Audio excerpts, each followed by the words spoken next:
اسیر مالٹا حضرت شیخ الہند کے تبرکات امارت اسلامیہ افغانستان کے وزیر خارجہ کے سپرد۔ ایک روح پرور اور تاریخ ساز لمحہ۔ آج تاریخ نے ایک اور یادگار منظر رقم کیا جب امارت اسلامیہ افغانستان کے معزز وزیر خارجہ حضرت مولانا امیر خان متقی صاحب حفظہ اللہ تعالی نے اپنے ہندوستانی دورے کے اختتام پر ہندوستان کے مبارک فضاؤں میں حضرت اسیر مالٹا مجاہد ملت استاذ العلماء حضرت اقدس شیخ الہند مولانا محمود حسن صاحب دیوبندی رحمۃ اللہ علیہ کے اہل خانہ سے ملاقات فرمائی۔ اس ملاقات کے دوران حضرت شیخ الہند کے اہل خانہ نے حضرت مولانا امیر خان متقی صاحب کو ایک نہایت قیمتی اور تاریخی تحفہ بطور تبرک پیش کیا۔ وہ تبرکات جو خود حضرت شیخ الہند کے استعمال میں رہی تھی، جن میں ایک چادر، ایک ٹوپی اور ایک دستار شامل تھی۔ یہ لمحات صرف ایک ملاقات نہ تھے بلکہ ایک تاریخی روحانی رابطے کی تجدید تھے۔ وہ رشتہ جو دیوبند اور افغانستان کے درمیان علم، دین اور حریت کے جذبے سے ہمیشہ مضبوط رہا ہے۔ تبرکات کی معنویت اور روحانی پیغام۔ حضرت شیخ الہند بر صغیر کی اس عظیم ہستی کا نام ہے جنہوں نے آزادی وطن، وحدت امت اور غلبہ اسلام کے لیے اپنی پوری زندگی وقف کر دی۔ ان کی قیادت میں دیوبند کی تحریک نے ملت کو وہ شعور عطا کیا جس نے آزادی کی بنیادیں استوار کی۔ یہی وہ شیخ الہند ہیں جنہوں نے قید و بند کی سختیاں مالٹا کی جیل میں برداشت کی، مگر دین و ملت کی خدمت سے ایک لمحے بھی پیچھے نہ ہٹے۔ ان کے ہاتھوں میں کبھی قلم تھا، کبھی قید کی زنجیریں، اور ان کی زبان پر ہمیشہ امت کے اتحاد کی دعا۔ آج انہی کے استعمال میں رہنے والی چادر، ٹوپی اور دستار ایک بار پھر علم و ایمان کے وارثین کے حوالے کی گئی۔ مولانا امیر خان متقی صاحب کا دورہ ہند۔ حضرت مولانا امیر خان متقی صاحب حفظہ اللہ تعالی کا موجودہ دورہ ہند در حقیقت ایک علمی و تاریخی نوعیت کا دورہ تھا۔ انہوں نے مختلف دینی و تعلیمی مراکز کے علماء و مشائخ سے ملاقاتیں کی اور خاص طور پر دارالعلوم دیوبند کی زیارت ان کے دورے کا سب سے نمایاں باب تھا۔ دارالحدیث میں حضرت مولانا مفتی ابو القاسم نعمانی صاحب محتمم و شیخ الحدیث دارالعلوم دیوبند کے درس بخاری میں بنفس نفیس شریک ہو کر حضرت امیر متقی صاحب نے اجازت حدیث حاصل کی۔ یہ منظر خود ایک روحانی تسلسل کی علامت تھا جہاں علم نبوی کی خوشبو افغانستان سے آ کر دوبارہ دیوبند کی فضاؤں میں گھل گئی۔ تاریخی و روحانی پیغام۔ یہ واقعہ صرف ایک تبرک کی پیشکش نہیں بلکہ اس میں دو ملتوں کا باہم اخوت و اتحاد جھلکتا ہے۔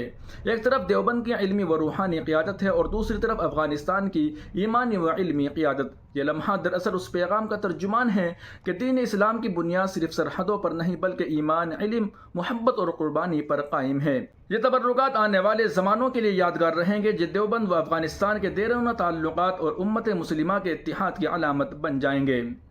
واضح ہے کہ آج حضرت مولانا امیر خان متقی صاحب حفظہ اللہ تعالیٰ کے ہندوستانی دورے کا آخری دن ہے۔ انشاءاللہ وہ کل اپنے وطن عزیز امارت اسلامی افغانستان واپس تشریف لے جائیں گے۔ یہ سفر علم، محبت اور روحانی رشتے کی تجدید کا سفر تھا جو یقیناً دونوں ملتوں کے درمیان نئے باب اخوت و تعلق کا دروازہ کھولے گا۔ اللہ تعالیٰ حضرت شیخ الہند کی اس مبارک یاد کو ہمیشہ زندہ رکھے اور حضرت مولانا امیر خان متقی صاحب کے اس تاریخی دورے کو امت کے لیے خیر و برکت کا ذریعہ بنائے۔ آمین ثم آمین یا رب العالمین۔ ناظرین و سامعین، یہ اہم ویڈیو آپ دیکھ اور سن رہے تھے محاسن اسلام یوٹیوب چینل پر۔ تمام تازہ ترین اپڈیٹ حاصل کرنے کے لیے بھی ویڈیو کے نیچے سبسکرائب والے آپشن پر کلک کر کے اس چینل کو سبسکرائب ضرور کر لیجیے گا اور اس چینل کو جوائن بھی ضرور کیجیے گا۔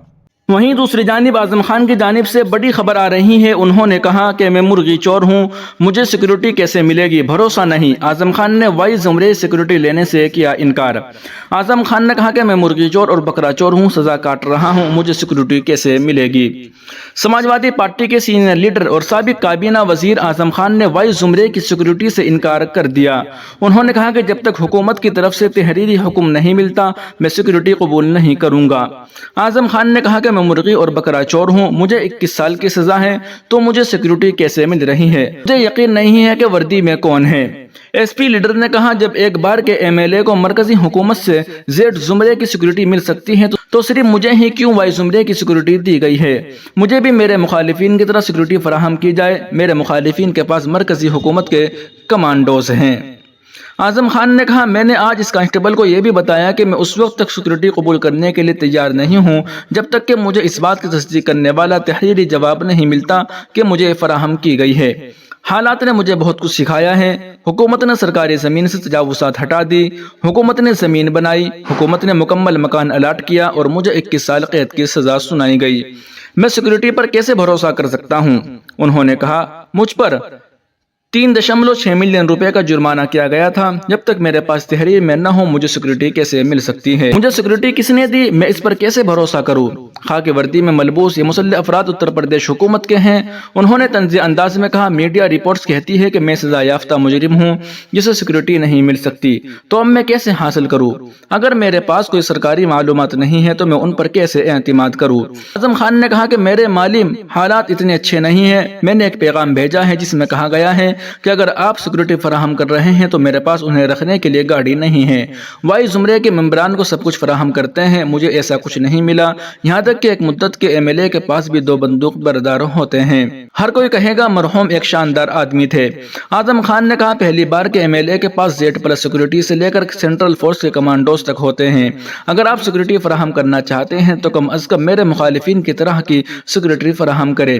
میرے پاس ایک کانسٹیبل تھا لیکن اب مجھے ٹورز پر جانے کی ہمت نہیں ہے۔ میں علاج کے لیے دہلی جاتا ہوں اور اکیلا ہی واپس آتا ہوں۔ اگر کچھ ہوتا تو اسمبلی میں صرف یہ کہتا کہ کون ذمہ داری قبول کرے گا۔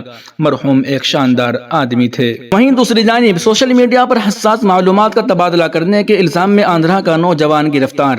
آن لائن دوستی پر بھروسہ کر کے ملک کی سلامتی کو خطرے میں ڈالنے کے الزام میں پولیس نے ویزاگ کے ایک نوجوان کو گرفتار کر لیا ہے۔ آندھرا پردیش پولیس نے ویزاگ سے ایک نوجوان کو گرفتار کیا ہے۔ اس پر بھارتی جنگی جہازوں کی حساس تصاویر اور معلومات شیئر کرنے کا الزام ہے۔ یہ سب ایک آن لائن اسکیم کا حصہ تھا۔ ملزم کی شناخت بونگو روی کے نام سے ہوئی ہے۔ وہ نیوی کے شپ بلڈنگ سینٹر میں ایک ٹھیکیدار کا ملازم تھا۔ روی کو سوشل میڈیا پر ایک خاتون نے پھنسایا۔ خاتون نے خود کو پائل بتایا اور دعویٰ کیا کہ وہ دبئی میں جنگی جہازوں پر تحقیق کر رہی ہے۔ تقریباً 18 ماہ تک یہ سلسلہ جاری رہا۔ پائل کی کہانی پر یقین کرتے ہوئے روی نے جہازوں کی تعمیر اور آمد سے متعلق تصاویر اور تفصیلات شیئر کی۔ اسے ہر ہفتے 2000 سے 3000 روپے بھی ملتے تھے۔ روی نے جو معلومات شیئر کی وہ انتہائی کلاسیفائڈ تھی۔ اس میں جنگی جہازوں کی حساس تصاویر اور ان کی تعمیر سے متعلق تفصیلات شامل تھی۔ یہ ملک کی سلامتی کے لیے ایک بڑا خطرہ تھا۔ سیکورٹی ایجنسیوں نے اس معلومات کو بر وقت پکڑ لیا۔ اس کے بعد فوری طور پر تحقیقات کا آغاز کیا گیا۔ سیکورٹی ایجنسیوں کی جانب سے تحقیقات جاری ہیں۔ ملکام پورم پولیس نے روی کو گرفتار کر لیا۔ تحقیقات کے دوران ایک اور ملزم سری نواس راؤ کا بھی پتہ چلا۔ وہ اس وقت دبئی میں ہے اور حکام اسے ملک واپس لانے کی کوشش کر رہی ہے۔ پولیس نے عوام سے سوشل میڈیا اسکیموں کے خطرات سے آگاہ رہنے کی اپیل کی ہے۔ حساس معلومات آن لائن شیئر کرنے سے گریز کرے۔ خاص طور پر دفاعی شعبے میں کام کرنے والے ملازمین کو زیادہ محتاط رہنا چاہیے۔ دوسری جانب ایک بڑی خبر آ رہی ہے کہ پاکستان بھارت میں دہشت گردی پھیلانے کی کر رہا ہے سازش۔ دراندازی سے متعلق انٹیلیجنس ایجنسی نے کیا خبردار۔ بھارتی سیکورٹی ایجنسیوں کی چوکسی کی وجہ سے گزشتہ 15 دنوں میں دراندازی کی 2 کوششیں ناکام بنا دی گئی۔ پاکستان ایک بار پھر بھارت میں دہشت پھیلانے کی سازش کر رہا ہے۔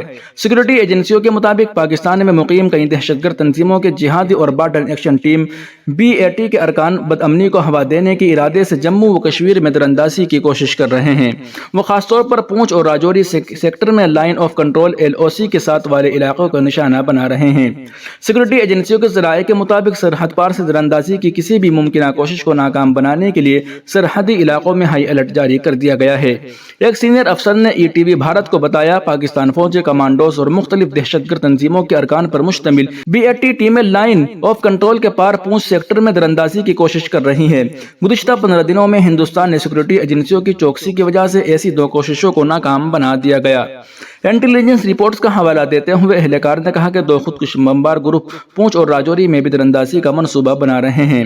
پاکستان کے اسپیشل سروس گروپ SSG اور لشکر طیبہ، حزب المجاہدین اور جیش محمد جیسے مختلف گروپوں پر مشتمل BAT ٹیمیں ہندوستانی علاقے میں 5 کلومیٹر تک چھاپے مارتی ہے۔ پیر کی رات جموں و کشمیر میں سیکورٹی ایجنسیوں نے کپواڑہ میں لائن آف کنٹرول LOC کے ساتھ دراندازی کی کوشش کو ناکام بنا دیا۔ ETV بھارت سے بات کرتے ہوئے جموں و کشمیر پولیس کے سابق ڈائریکٹر جنرل ششی پال وید نے کہا، پاکستانی فوج جموں و کشمیر میں دہشت پھیلانے کے لیے بے چین ہے۔